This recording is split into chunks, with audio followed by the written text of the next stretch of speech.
একজনের হাতে আগ্নেয়াস্ত্র। আরও ৪-৫ জন বোরকা পরা একটি অটোরিকশা থেকে এদিক ওদিক হাঁটাহাঁটি করে আবার আরেকটি অটোরিকশায় উঠছে। মুখে সবারই মুখোশ পরা। পরে তারা দ্রুত চলে যান পাহাড়ি পথে।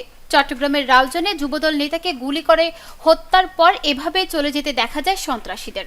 পাশের একটি বাড়ির সিসিটিভি ক্যামেরা ফুটেজে এই দৃশ্য ধরা পড়েছে।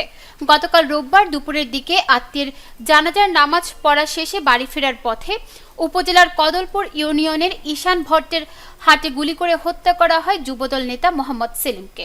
তিনি কদলপুর ইউনিয়নের ৬ নম্বর ওয়ার্ডের শমশেরপাড়া গ্রামের আমির হোসেনের ছেলে।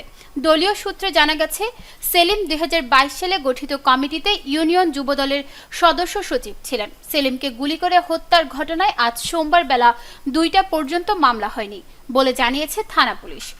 কী কারণে সেলিমকে খুন করা হয়েছে এ বিষয়ে এখন পর্যন্ত নিশ্চিত করে কিছু বলতে পারছে না পুলিশ। তবে রাজনৈতিক ও নিজেদের মধ্যে আধিপত্য বিস্তার নিয়ে এ ঘটনা ঘটতে পারে বলে ধারণা পুলিশ ও স্থানীয় বাসিন্দাদের।